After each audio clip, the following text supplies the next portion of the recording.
یہ حضرت سلمان فارسی رضی اللہ عنہ کا باغ ہے، جہاں پہ آپ ابتدائی اسلام میں اسی باغ میں یہودی کے پاس کام کیا کرتے تھے۔ بسم اللہ الرحمن الرحیم۔ السلام علیکم۔ آج میں آپ کو مدینہ منورہ میں حضرت سلمان فارسی رضی اللہ عنہ کے باغ کی زیارت کرواؤں گا اور اس کی جو تاریخی حیثیت ہے اس کے بارے میں بتاؤں گا۔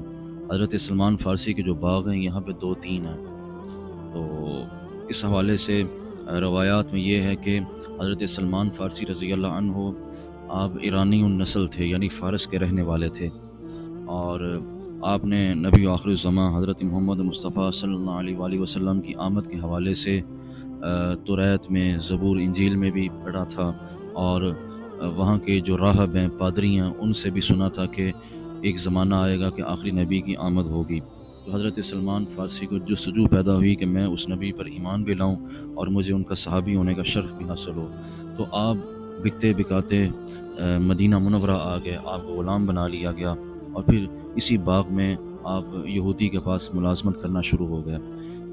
یہ جو سامنے آپ گھر دیکھ رہے ہیں، یہ تابعین کے گھر ہیں۔ حضرت امام حسن بصری اور حضرت فضیل بن عیاض ان گھروں میں رہتے تھے۔ تو ہم بات کر رہے تھے حضرت سلمان فارسی کی۔ جب آپ کو پتہ چلا کہ حضور پاک مکہ المکرمہ سے ہجرت فرما کر مدینہ آ گئے ہیں، تو پھر آپ حضور پاک کی خدمت میں حاضر ہوئے، اور جو نشانیاں کتابوں کے اندر موجود تھیں اور جو آپ نے سنا تھا اس کے حوالے سے آپ نے جب پوچھا تو وہ نشانیاں پوری ہوئیں۔ یعنی جو نبی ہوتا ہے وہ زکوٰۃ، صدقات و خیرات نہیں لیتا۔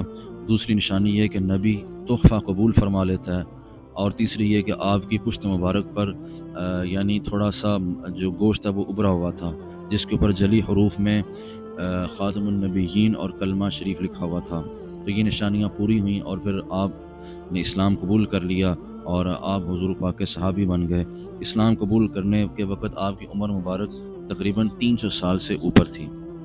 اور دوسری وجہ تسمیہ اس بات کی یہ ہے کہ کچھ یہودی ہمارے نبی کے پاس آئے اور کہا کہ اے اللہ کے نبی، اگر آپ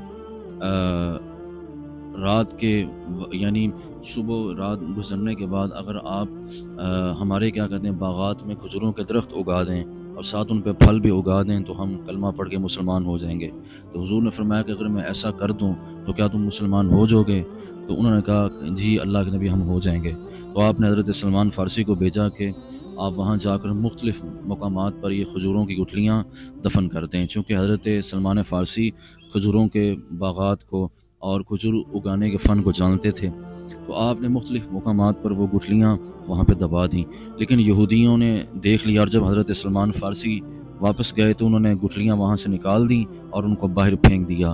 مگر اللہ کی قدرت یہ کہ جب صبح ہوئی تو اللہ تعالیٰ نے ان مقامات پر جہاں پہ گٹھلیاں دفن کی گئی تھیں 300 درخت وہاں پہ اگا دیے۔ یعنی اللہ تعالیٰ نے اپنے نبی کے قول کو پورا کیا، اور جب صبح حضور پاک صحابہ کرام کو ساتھ لے کر وہاں پہنچے تو وہاں پہ 300 کھجور کے درخت اگے ہوئے تھے۔ حضور نے فرمایا کہ کچھ درخت یعنی کچھ کھجوریں توڑ کے لاؤ۔ تو جب ان کو توڑ کے لایا گیا تو یہودیوں نے کہا کہ اس میں تو گٹھلی نہیں ہے۔ تو حضور نے فرمایا کہ اے یہودیوں، وہ گٹھلیاں تو تم نے رات کو نکالنی تھیں اور مجھے جبریل امین نے وحی کے ذریعے بتا دیا تھا۔ تو جب یہ واقعہ ان یہودیوں نے سنا تو ان میں سے اکثر جو تھے وہ کلمہ پڑھ کے مسلمان ہو گئے، اور اکثر بے ایمان ہی رہے۔ تو یہ اس باغ کی خاصیت اور یہ خصوصیت ہے۔ بعد میں حضرت سلمان فارسی نے پھر اس باغ کو خرید لیا۔ اب اس کا جو کچھ کنٹرول ہے وہ حضرت سلمان فارسی کی اولاد کے پاس ہے، اور کچھ باغ کا جو کنٹرول ہے وہ سعودی گورنمنٹ کے پاس ہے۔ تو اگر آپ کو میری یہ ویڈیو پسند آئی ہو تو اس میں کمنٹ میں اپنی رائے کا اظہار بھی ضرور کریں، اور بیل آئیکن کا بٹن لازمی دبائیں تاکہ آپ کو میری نئی سے نئی ویڈیو ملتی رہے۔ السلام علیکم ورحمۃ اللہ۔